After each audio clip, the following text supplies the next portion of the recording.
Hello and welcome to the tutorial for FireBIM by Design Master. If you'd like to follow along, links to the tutorial project and written tutorial are available in the video description. For this video, we'll look at how to set up your panels and devices for battery and voltage drop calculations in FireBIM, and how those calculations can be performed and customized. We'll start by setting some standby and alarm loads. On the FireBIM design ribbon, you'll use the Panel Edit, Circuit Edit, and Device Edit commands to configure your top-level devices like panels, amplifiers, and annunciators, the circuits connected to those panels, and the devices on those circuits, like your smoke detectors, horns, and strobes. We'll run the Device Edit command, then select the pull station near the main entrance. Here, you can set information about specific devices, from their appearance on the riser diagram, to values for calculations, to information for labels. As you can see, most of these settings will rely on the family settings by default, which we'll explore a bit later. For now, we'll change the standby load setting to custom, then set it to 0.2 milliamps. Note that the unit will depend on how your Revit project is configured. This one is set to use milliamps for current, but if yours is set for amps instead, you will need to make that conversion when entering load values. We'll do the same for alarm load, and close the dialog box. We have a few smoke detectors in this building, and we can select every instance that's the same family and type by right-clicking one of them, going to Select All Instances, and selecting In Entire Project. That's standard Revit functionality, but I wanted to mention that shortcut in case you're new to Revit. And when we run the Device Edit command, it will immediately open the dialog box with all of the selected devices active. You can select individual devices, or use Control-click, Shift-click, or Control-A to select multiple devices. As before, we'll set the standby load to custom, and a value of 0.3 milliamps this time. Do the same for alarm load, and close the dialog box. Now, rather than do this for every instance in the project, we can also do this work in the device families. Let's take a look at that with the ceiling-mounted horn strobes in this project. Select one, then run Revit's Edit Family command to open up the family. Once you're in the family, go to the FireBIM Design ribbon and run the Family Edit command. The information you can set here depends on the device type, which is driven in turn by the family category. Because this family's category is set to Fire Alarm Device, so too is its device type. We'll see what else it can be a little later. Also, as with the project, the unit to measure current can change between families. The families used in the tutorial project and provided in our core library are set to use milliamps, but that won't always be the case, so be sure to check. We'll select the 15 candela type from the list, set the strobe to yes, and the output rating to 15, then set the alarm load to 120 milliamps. Setting the strobe rating won't affect the calculations, but it is necessary if you want to show the output rating in labels on the riser diagram and plan view, so it's good to get into the practice. Now we'll go through the remaining types and set their values accordingly. Your types should look like this when you finish. Now that we've made our changes, we can use the Load into Project commands to update the family instances in the project. Let's use the command to load and close. And we don't need to save the family this time, but if you are configuring families that might get reused in other projects, make sure you do save those. We'll overwrite the existing version and its parameter values, and we'll be able to see how that affects those devices a little later. Let's do the same for the strobes in our project. Select one, Run Edit Family to open the device family, then Family Edit. As before, we'll select the 15 candela type, set the strobe to yes, the rating to 15, and the alarm load to 90 milliamps. Then move on to the other types. They should look like this when you finish. And once more, we'll run the load into project and close command, and overwrite the existing version and its parameter values to update the devices in the model. Moving on from devices, we will now look at setting up our panels. We'll start by selecting the control unit, then running the panel edit command. You can also run the command without selecting anything, which will bring up the full list of fire alarm panels in the project. Similar to the device edit command, the panel edit command lets you configure riser diagram settings, calculations, and information for labels. You can also configure default settings for the circuits connected to the panel. We'll look at that and how you can override those defaults a little later. In the Loads section, you can define loads that will be present on the panel but aren't represented by a device on the Revit model. Typically, that means internal components like the panel itself and any expanders or amplifiers inside the cabinet. We'll press the New button to define a new load on this control unit. Name it Main Circuit Board. Set the standby load to 170 milliamps. The alarm load to 360 milliamps, and the quantity to 1. Then we'll add a couple more loads. Once your loads look like this, you can close the dialog box. As with devices, you can also set information for panel families, which we'll demonstrate using the annunciator near the stairwell. As before, we'll select it, run Revit's Edit Family command to open up the family, then run Family Edit. Because this family uses the electrical equipment category and the other panel part type, FireBIM classifies its device type as Fire Alarm Panel, which gives us different settings than the devices earlier. We'll press the New button to define a new internal load, name it Main Unit, set the standby load to 50, and the alarm load to 60. We'll close the dialog box, then load the family back into the project, overwriting the existing version and its parameter values. Now we can select the annunciator, run Panel Edit, and see the load carried down from the family to the instance. We'll set the quantity to 1 and close the dialog box.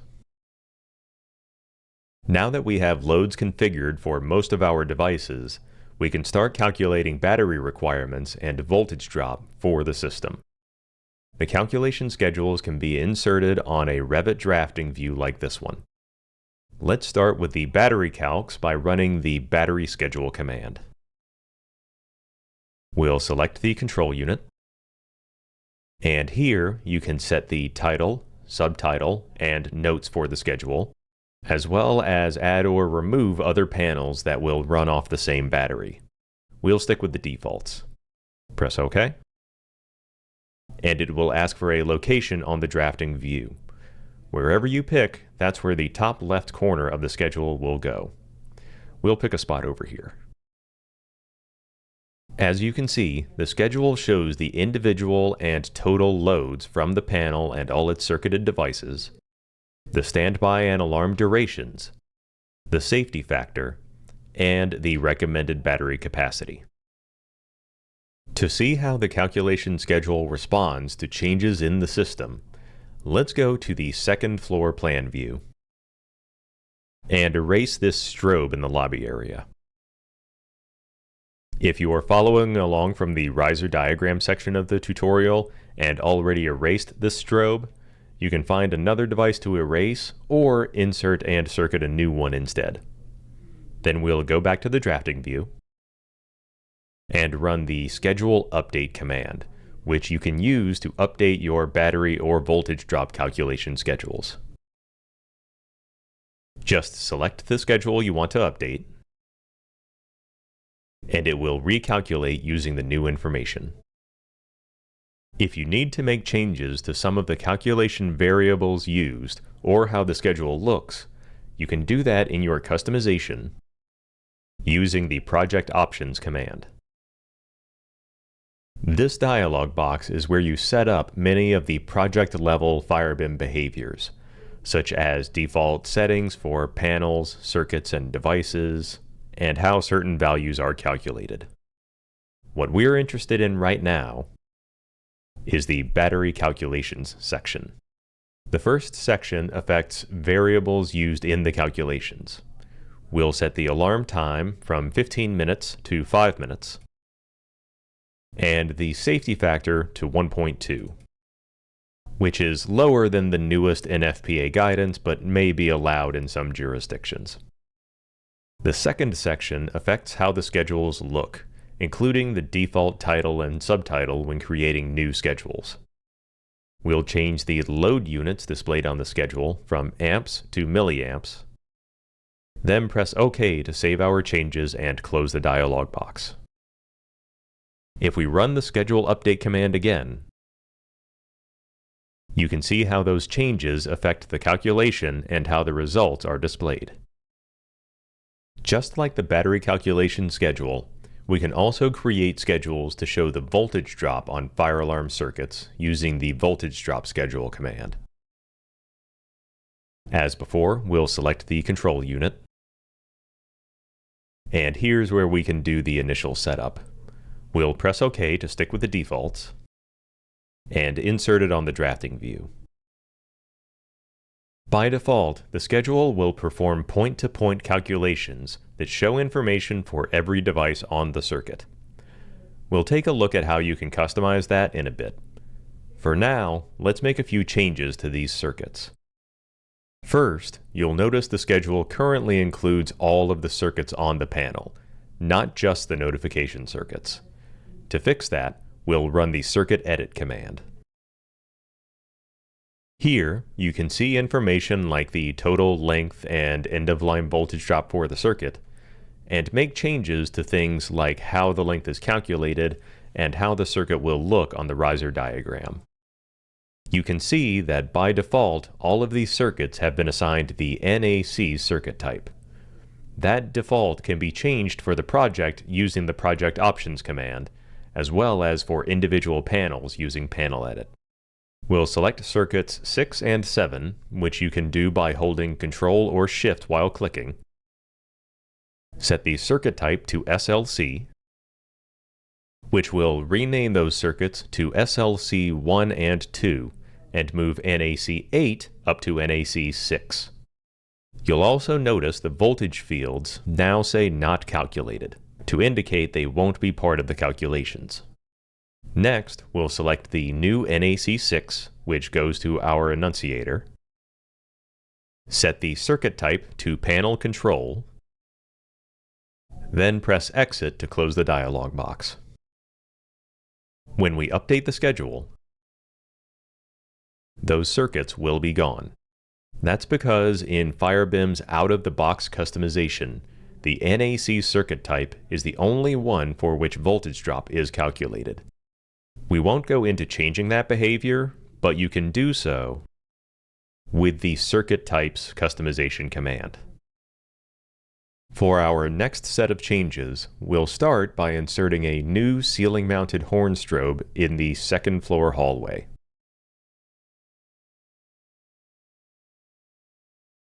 We then need to circuit it.